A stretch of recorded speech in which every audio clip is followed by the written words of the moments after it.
Good afternoon everyone, সবাই কেমন আছো? আশা করছি খুবই ভালো আছো। তো দেখো, আজকে তোমাদের সাথে মাছ অ্যান্ড ডিমের রেসিপি শেয়ার করব। এই আমি কড়াই বসিয়ে দিলাম, তারপর একটু তেল দিলাম, তেল দিয়ে ফোড়ন দিলাম। ফোড়নটা ছিল কালি জিরা, তারপর এই পেঁয়াজ দিলাম, পেঁয়াজটা একটু ভাজবো। ভেজে এটা যখন একটু ব্রাউন হয়ে যাবে, একটু নুন দিয়ে দেবে, নুন দিলে একটু জলদি ভাজা হয়ে যায়। তারপর এই যে আমি আলু দিয়ে দিলাম, আলুটা একটু ভাজবো। আমি এটা আগে সেদ্ধ করেছিলাম। তারপর একটু নুন দিলাম, নুনটা নিজের আন্দাজ মতন দেবে।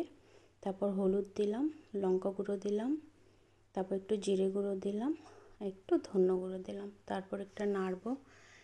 একটু ভাজা হওয়ার পর দেখো টমেটো দিয়েছি, টমেটো দিলে একটু ভালো লাগে খেতে। তারপরে একটু জল দিয়ে এটাকে নাড়বে, নেড়ে একটু রেখে দেবে।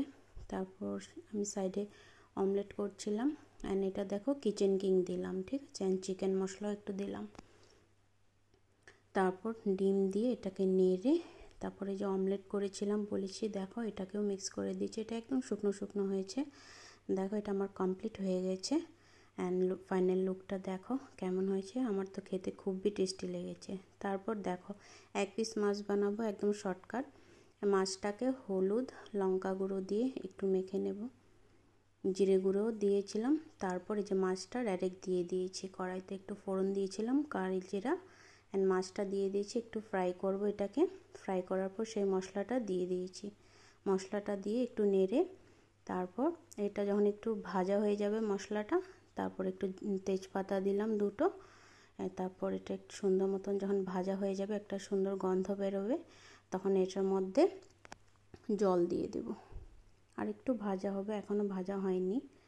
এটা একদম সিম্পল রেসিপি, এটা একদম ঝটপট হয়ে যায়, খেতেও খুব টেস্ট হয়। তারপর জল দিয়ে দিয়েছি। এটা যখন ফুটে আসবে, তারপর মানে গ্রেভি যার যত লাগে ওই আন্দাজে করবে। আমার হয়ে গেছে, এইটুকুই আমার থাকবে। তারপর ফাইনাল লুকটা দেখো তোমরা কেমন হয়েছে। অ্যান্ড এত সাপোর্ট করছো তোমরা, থ্যাংক ইউ সো মাচ। আরও সাপোর্ট করো, তোমরা অনেক সাপোর্ট পাবে।